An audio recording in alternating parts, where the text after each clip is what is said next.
اعوذ باللہ من الشیطان الرجیم بسم اللہ الرحمن الرحیم۔ آئیے کتاب رحمت سورہ الکہف اٹھائیں۔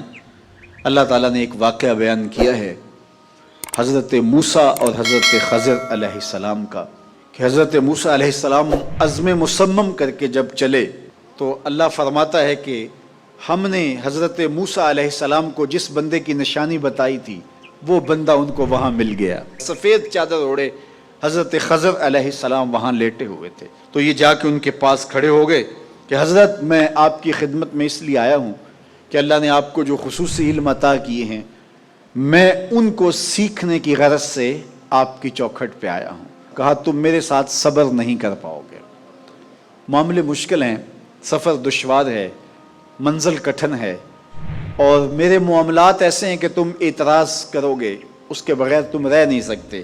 حضرت موسیٰ علیہ السلام نے کہا اگر اللہ نے چاہا تو آپ دیکھیں گے میں صبر کروں گا اور آپ کے کسی حکم کی کسی کام کی میں نافرمانی نہیں کروں گا، کسی کام کا انکار نہیں کروں گا۔ کہا کہ اچھا شرط یہ ہے کہ جو میں کروں اس پر تم اعتراض نہیں کرو گے، سوال نہیں کرو گے، یہاں تک کہ میں خود ہی نہ بتاؤں۔ تو کہا کہ یہ شرط ٹھہری، میں کوئی بات نہیں کروں گا۔ فانطلقا، دونوں چل پڑے، دریا کے پار جانا تھا۔ جو کشتی کا مالک تھا، کشتی بان تھا، وہ حضرت خضر علیہ السلام کو جانتا تھا تو اس نے کرایہ بھی نہیں لیا، لیکن جب کشتی پر سوار ہوئے تو عصا مار کے حضرت خضر علیہ السلام نے کشتی کا ایک پھٹا توڑ دیا۔ تو بے ساختہ حضرت موسیٰ علیہ السلام نے کہا آپ نے پھٹا توڑ دیا، یہ سارے ڈوب جائیں؟ کہا میں نے کہا تھا نا تم میرے کاموں پہ صبر نہیں کر پاؤ گے۔ تو حضرت موسیٰ کو یاد آیا، کہا میں بھول گیا تھا، اس پر مواخذہ نہ کیجیے۔ پھر دونوں چل پڑے، بچے کھیل رہے تھے، ایک خوبصورت لڑکا وہ بھی بچوں میں کھیل رہا تھا۔ حضرت خضر آگے بڑھے اور اس کی گردن مروڑ دی، اس کو قتل کر دیا۔ صاحب شریعت تھے حضرت موسیٰ علیہ السلام، نہ رہ سکے، پھر بول پڑے ایک جان کو بغیر کسی جان کے بدلے میں قتل کر دیا، اس نے گوایا کیا تھا ہمارا؟ آپ نے بہت ہی جو ہے وہ غلط کام کیا، یہ کام اچھا نہیں کیا آپ نے۔ کہا میں نے کہا نہیں تھا کہ تم میرے ساتھ صبر نہیں کر پاؤ گے۔ کہا ایک موقع اور دے دیجئے، اب اگر میں نے کوئی اعتراض اٹھایا تو پھر دوبارہ مجھے آپ اپنی صحبت میں نہ رکھیے، عذر تمام ہو جائے گا۔ پھر دونوں چل پڑے، یہاں تک کہ ایک بستی میں دونوں آئے تو آپ نے بستی والوں سے کہا کہ ہم مہمان ہیں، آپ ہماری مہمان نوازی کیجیے، کھانا کھلائیے۔ تو انہوں نے انکار کر دیا، کہا کہ ہم تو آپ کو بلایا نہیں ہے، آپ خود آئے ہیں، آپ اپنے کھانے کا خود انتظام کیجیے۔ گزر رہے تھے گلی سے تو ایک دیوار گرنا چاہ رہی تھی، تو جلدی سے اس دیوار کو مرمت کر دیا۔ کہا حضرت ہم اگر چاہتے تو اس پہ اجر لے سکتے تھے، انہوں نے ہمیں کھانا تک نہیں دیا اور ہم ان کی دیواریں سیدھی کر رہے ہیں۔ کہا اب تمہاری میری جدائی ہو گئی، تم نے یہ بھی اعتراض کر دیا۔ تو انہیں یاد آیا کہ وہ یہ بھی اعتراض ہو گیا، اب میں تمہیں بتاتا ہوں کہ یہ 3 کام میں نے کیوں کیے۔ اللہ اکبر۔ اب سنیے، قرآن ہمیں بتاتا ہے کہ ظاہری علم بھی ہوتا ہے لیکن کوئی باطنی علم بھی ہوتا ہے۔ کہا وہ پہلی بات کشتی والی سنو، یہ 2 مسکین بچوں کی کشتی تھی، ان کے گھر کا چولہا اس کی کمائی سے جلتا تھا۔ دریا کنارے کنارے ایک ظالم بادشاہ رہا تھا جو لوگوں کی کشتیاں چھین رہا تھا، ہم نے تھوڑا سا عیب لگا دیا، وہ ٹوٹی کشتی چھوڑ کے چلا گیا۔ اب وہ تھوڑے سے پیسے لگا کے کشتی مرمت کرا لیں گے، گھر کا چولہا جلتا رہے گا، بتاؤ اچھا کیا یا برا کیا؟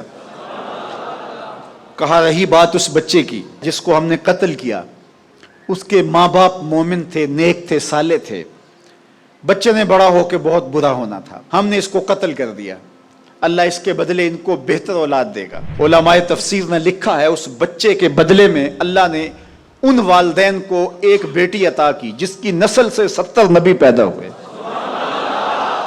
دیوار کی کہانی بھی سن لیجئے، یہ شہر کے 2 یتیم بچوں کی دیوار تھی اور اس کے نیچے ان کا خزانہ تھا اور ان کا باپ بڑا نیک تھا۔ خزانہ دیوار کے نیچے ہے، دیوار گرنا چاہ رہی ہے، کسی معمولی دھکے سے گر جاتی۔ 2 ہی صورتیں تھیں، یا وہ بچے خود اپنا خزانہ اٹھا لیتے یا لوگ اٹھا کے لے جاتے۔ لوگ اٹھا کے لے جاتے پھر بھی ہاتھ میں کچھ نہ آیا، اور اگر وہ خود اٹھا لیتے تو بچے ہیں، بچپنے کی وجہ سے وہ اس کو اڑا دیتے۔ تو ہم نے اس کے اوپر دیوار کھڑی کر دی، جب تک وہ اس قابل نہیں ہو جاتے کہ یہ خزانہ نکال کے اس کو صحیح مصرف پہ لگا سکیں اتنی دیر تک دیوار گرے گی نہیں۔ اللہ اکبر، وہ کسی وجہ سے دیوار قائم رہے گی، اور جب وہ اس عمر کو پہنچ جائیں گے جس عمر میں وہ اس خزانے کو سنبھال سکیں گے، تو پھر دیوار خود بخود گر جائے گی اور یہ خزانہ نکال کر کے اپنے کام پہ لے آئیں گے۔ میں جب پہلی مرتبہ اس کو جو ہے وہ غور کے ساتھ تلاوت کیا تو مجھے یہ لگا کہ اس کا انطباق پاکستان کے حالات پہ بھی ہو سکتا ہے، اس لیے کہ یہ بھی یتیموں کا سرمایہ ہے۔ کتنے یتیم روتے بلکتے رہ گئے اور ان کے سر سے جو ہے وہ سائے اٹھ گئے اس وطن کے لیے، لیکن میرے مالک نے اس ملک کے خزانوں پر گہرے پہاڑ اور بڑی بڑی دیواریں کھڑی کر دی ہیں۔ جب تک یہ قوم بلوغت تک نہیں پہنچے گی اتنی دیر تک وہ خزانے ظاہر نہیں ہوں گے، اور جب یہ قوم اپنی بلوغت تک پہنچے گی، شعوری بلوغت، فکری بلوغت، علمی بلوغت، اور رب سے جو وعدہ کیا تھا پاکستان کا مطلب کیا، لا الہ الا اللہ، جب اس بلوغت تک یہ پہنچ جائے گی، اس وعدے کی تکمیل ہوگی، پھر رب دیوار ہٹا دے گا اور پاکستان کو اللہ اتنے خزانے دے گا اور پاکستان ایسا مالا مال ہوگا دنیا دیکھنے آئے گی انشاءاللہ۔